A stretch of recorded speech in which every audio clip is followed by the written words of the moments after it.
time. I can't believe it. I'm very excited. I want to say, first of all, you look so good. I'm feeling springy.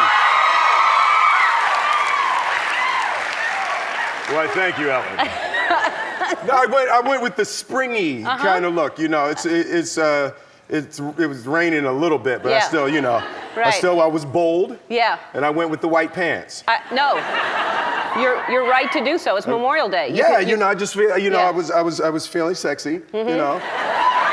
As well you should.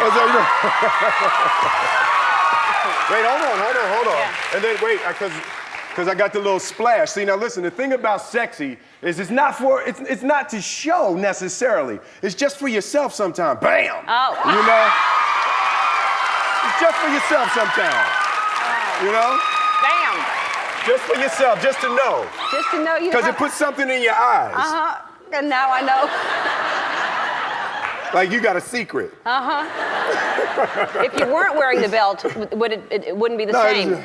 Be like that. Oh, wow. I'm so happy you're wearing the belt. I'm so glad you are. Oh, man. Thank you for being here. I am very happy to be here. I'm a huge fan, and you know that. But when you do research on someone who's on the show, you learn so much more about them. And I wasn't even in Vegas that day. Yeah. Oh, so. Well, we have the film to show you. But the movies that you have been in, Men in Black, Ali, Independence Day, I Am Legend, The Pursuit of Happiness, Hitch, I, Robot, Wild Wild West, Shark Tale, Bad Boys, and $5 billion. So you are, carry the one. Yeah. Take three. You're a gazillionaire. They didn't give me as much of that as they should have. No.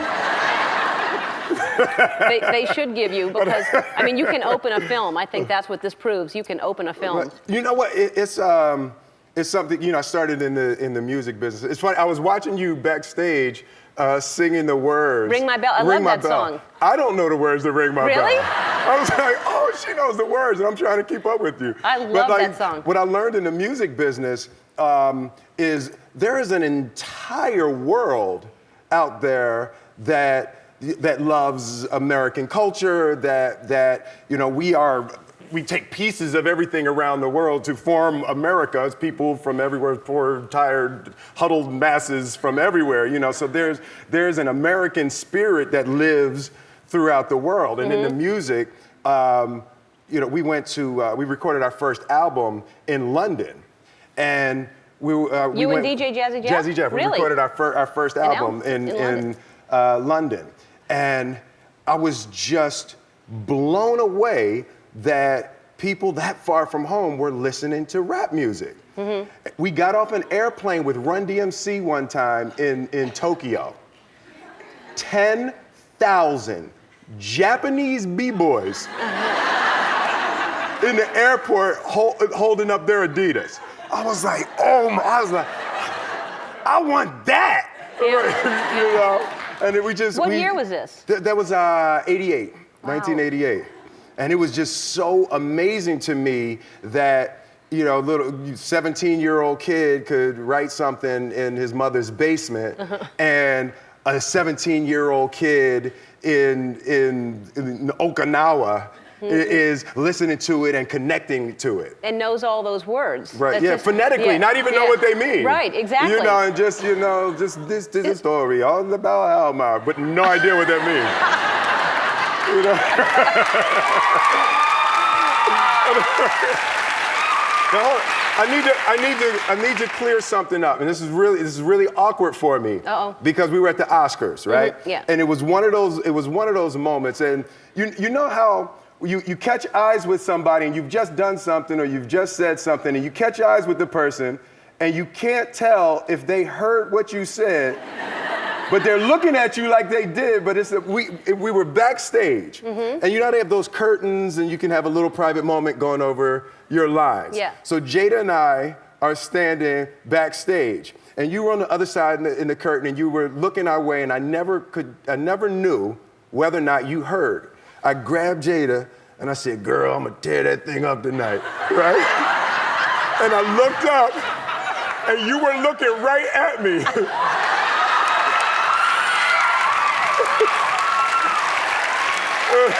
No. You know, And I looked, and you looked, and I was like, and then you just looked back, and I was like, oh my gosh, she's never going to speak to me again. No. But so you didn't hear me? Oh, no, but now I'm fascinated by... That was terrible. I've been carrying that for over a year. Well, and now you've shared it with all of us, so... Oh, man. And how was that night? Did you tear it up? Oh, well, you know, I put a little rip in it, Yeah. you know. Just, Wait, that was wrong. No, Yeah, that was wrong. That didn't come out right. No, that was... You can edit that out. You were going along with the analogy, yes. That will be edited out for sure. So, you and Jada have been married 10 years? 10 years, Wow, yes. congratulations. Yeah. And that's a lot in this business. Yeah. I mean, 10 years is a long time. It's like dog years when you're married here. That's like 50 years, right? Yeah, no, you know what I found? It's like, just divorce can't be an option, right? It's really that simple. Just if you just remove the option. Because if you have the option, one day that person's gonna make you want a divorce. You know, she gonna say something, you know, or he's gonna say something, or somebody gonna say something. But you will absolutely get to the point that you're done. And the only thing that keeps you continuing is that there's no other option. You know, and I think that's also the problem with LA. There's so many options. You know, so that's really what I feel has been a huge part of the success for she and I, is we've just removed the other options. And we're like, listen, we're gonna be together one way or the other, so we might as well try to be happy. Yeah, I think that's great. That's the way to look at it. All right, we have to take a break. We'll be back with Will Smith. Probably about a year and a half ago, my son, Jaden, he said to me, he said, you know, Daddy, you do a lot of stuff. And I was like, yeah. He said, you know, could you do like one stuff better if you like paid attention more? I was like, yeah, probably. Go to your room. You know, but that idea, I was like, wow. And I realized I wanted to be great as an actor. And the music it has almost a narcotic effect to it. It just calls you in the middle of the night, and you gotta do it, you gotta go. And it was taking my focus. And, you know, to get to the level that I wanted to do, wanted to be as an actor, to be able to deliver my ideas and thoughts and feelings in an artistic way, I really had to step away for a little while. But I'm off the wagon now. Off the wagon. That feels great. I can't believe you remembered it, because when you haven't done something in a long time, for the words to just come back to you, like, but that's something that I think that you are so incredible in all areas, and you are so talented in so many ways, obviously. And you seem to have always been this. I mean, obviously we grow and we get better and better. But what was the driving force? Have you always been on some kind of quest to be better? You know, there was excuse me. There was a moment when I was about 9 years old, and I was at the Resurrection Baptist Church. That was the church I went to growing up. And my grandmother was always in charge of all of the recitals and Easter recitations and all of that stuff. So I was playing the piano, and I remember my grandmother was standing back off stage, and she put me last in the show and everything, and I had learned Farrellese. And I was playing Farrellese, and I'm going and going and going, and I never learned how to end it. Right?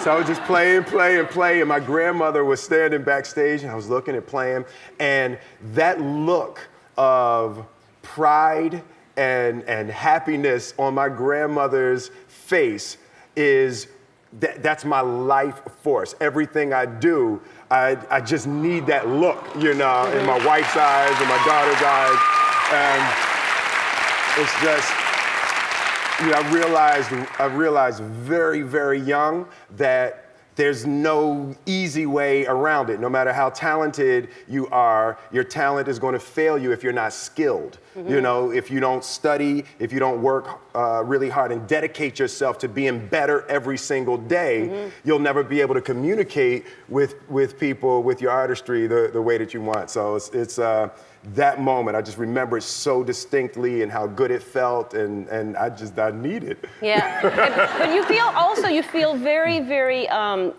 grounded, and also just, and I know that you study a lot of different things. You've kind of, into spirituality, you've kind of delved into all kinds of different areas. So you are filling yourself up with knowledge and...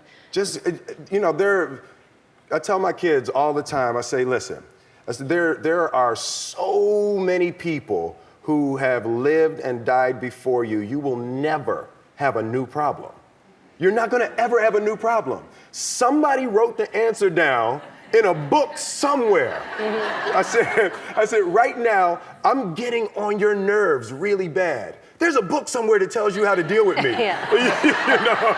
And it's like just the idea that everything you need to know, someone has written it down. And the beauty of the internet now is you can get through information so much more quickly. And for me, I'm always looking for the things that I struggle with in my life, and I've prioritized the things that are most important to me. You know, I'm a husband and father first, so the first books that I read are how you be a better husband, how do you be a better father. You know, I believe in a higher power, so I'm always studying, and Jada and I went to Israel last year, and we walked the steps in Israel that Jesus walked in Israel, and we went to synagogues and mosques and all that, and just that spiritual energy just of good people, the maximum amount of good people that you can come in contact with, the better that your life is going to be. I agree.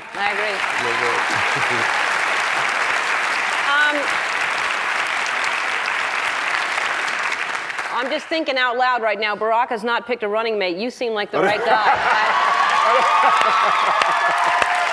Oh, listen.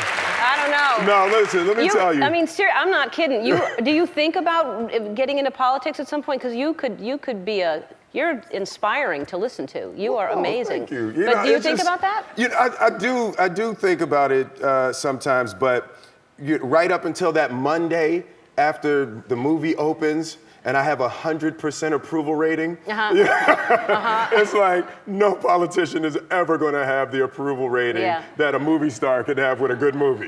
You know, so it's like, oh, do you want to? You know, I was with Nelson Mandela, and I was saying that to him, and he was saying, what you have to understand is that he was telling me that the marriage of what I do. He said what actors and celebrities and artists are able to do is we paint pictures of how the world could be and how the world should be.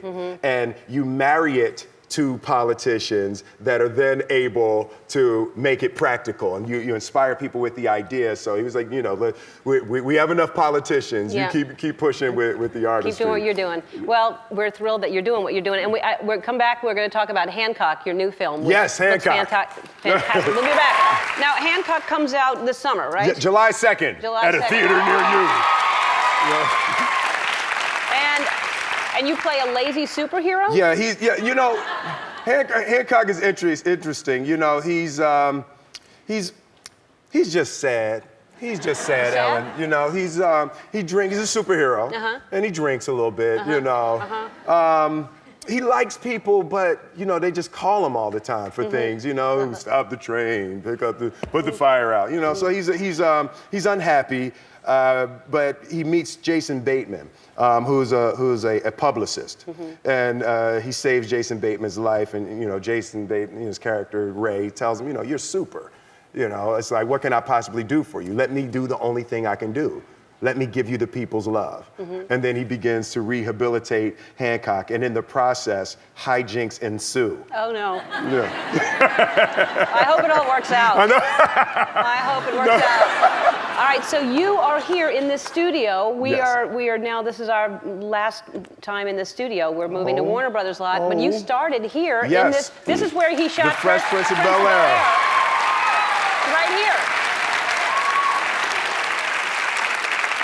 I wanted to tell you that walking in here, and what I'll try to do on my sets, when you walk into a place, you can just feel the energy of the top. And I just want to say, I just felt so welcome and happy and positive and all of that, and that's a testament to you. Absolutely. Thank you. Yeah, I wanted to feel like that. Yeah, it's great. You're incredible. First of all, it's great to see you. The audience didn't know you were here, so they're excited because. I mean, they'd be excited anyway, but this is an extra special excitement because they didn't know you. And people, I mean, they must go crazy when they see you two together. It's been really special. Like, we just came back. We shot some pieces in Atlanta, and just people seeing us together on the street. There's like this really magical thing with Bad Boys that I didn't know that people had that kind of energy towards it, but... Well, we back. We here.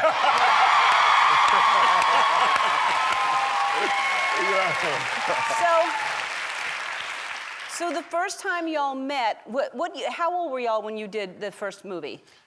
I was in my 20s. I was in my 20s, yeah. I think I was 25 when we first did it, yeah. Hey. Oh, yeah. Oh, man. Oh, wow. We don't have no muscle density whatsoever. No. I weighed about 90 pounds right there. Yeah, y'all were bad boys. Bad boys, yeah. Look at those bad boys. Look at us, like, you better not commit any crime.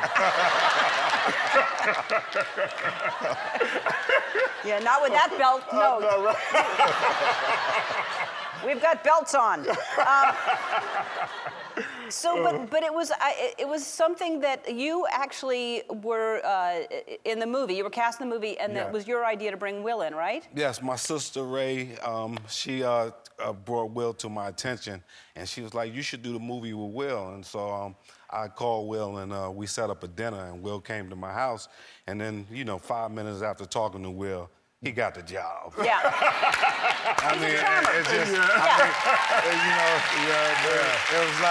it was like one of the best things I've done, and now Will's like the franchise. You can't do it without him. Yeah. No, well, the two of you together are fantastic. But yes, 5 minutes with Will, and he will charm. I was going to say the pants off you, but that's not right. You don't. That's not. It's never happened between us, Ellen. No, it hasn't. And I've been giving you my everything. I know it. They haven't come off. It's a wonderful thing to joke about these days. So you were talking about when you were here before. We were talking about you turning 50 and having all these things on your bucket list, like jumping out of a plane, bungee jumping. Are you that kind of daredevil? No, I want to make it to my 60s. No. I don't want to swim with the sharks. I don't want to do none of that. Yeah, Martin called me after I did the shark. He like, "Hey man, you all right?" I was like, yeah, I'm good. He said, I want us to get to this Bad Boys thing. Yeah. You keep jumping out of planes. I don't know if we're gonna make it. Yeah, it's crazy, right? Yeah. Oh, man. What you do, and which is just as scary as jumping out of a plane for anybody who's tried it, and I know you did, is you do stand-up, which is always different every city you go to, and no matter how successful you get, every night is different. Yes. I mean, you can just kill one night. You can just be every single thing is just fire one night. The next day, all of a sudden, everybody decides not that joke. Exactly. You know? Because it's a different audience every night. Yeah. And you got to convince them that what you think is funny. And, right. So it's a challenge every night. But I love getting up for it. I mean, because it's nothing like the reward. When they love it and they love me, it's nothing like the reward. So let's talk about your colonoscopy. Oh, sure.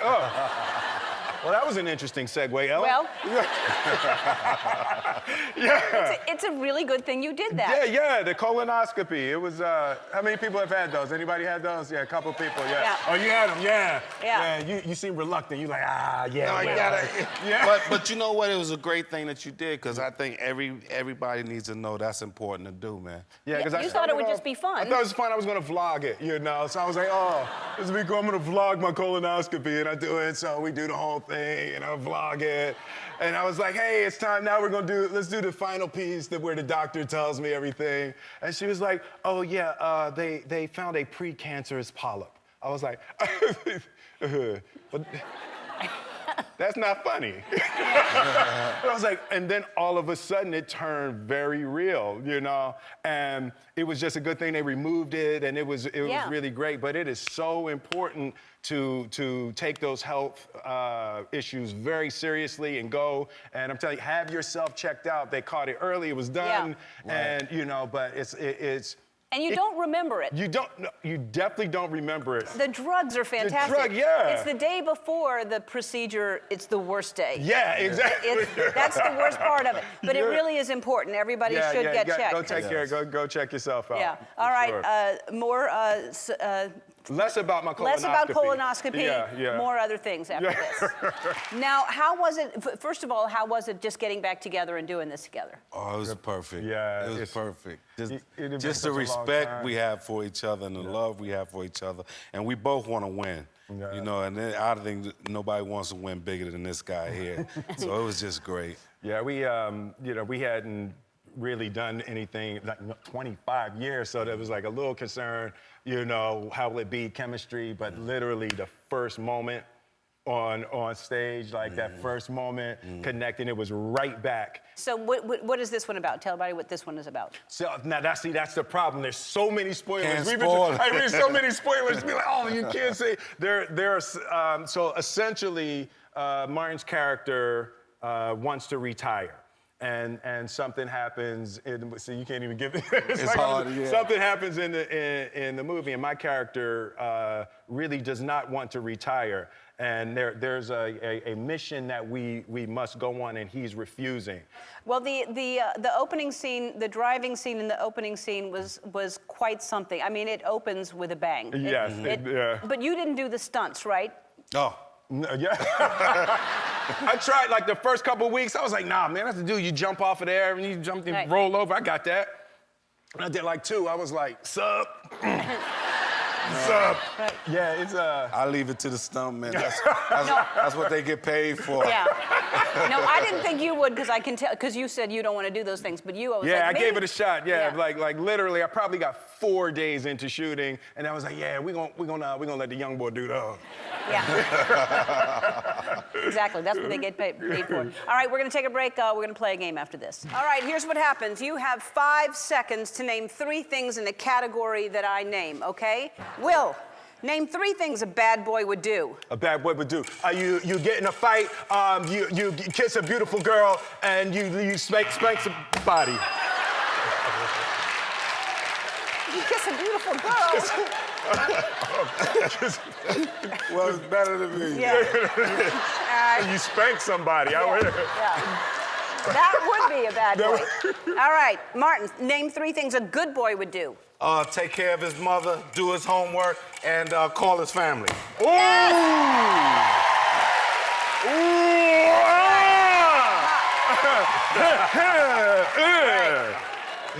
Will. Yes. What are Martin's 3 daughters' names? Well, oh, God, Zach, darn it! You got me. That's terrible. I don't know Martin's 3 daughters' names. That's terrible. Martin, what are Will's 3 kids' names? Trey, Jaden, and Willow. Oh! Oh, no.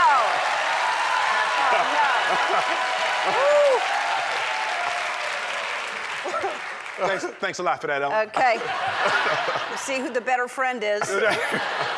3 things you wish Ellen wouldn't have asked you on TV. All right, Will, give us 3 pickup lines. Go. Girl, your feet must be tired because you've been running through my mind all day.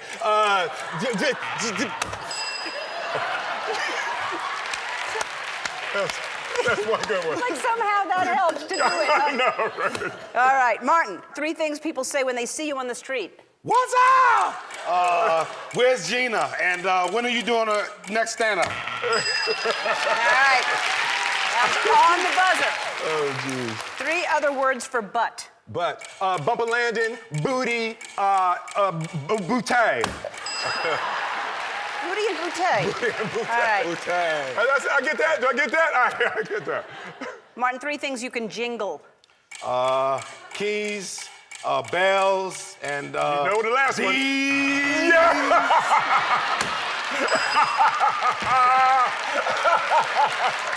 Exactly. Oh, man. Hold on. Oh, geez. All right, Will, if you had a genie, what would your 3 wishes be?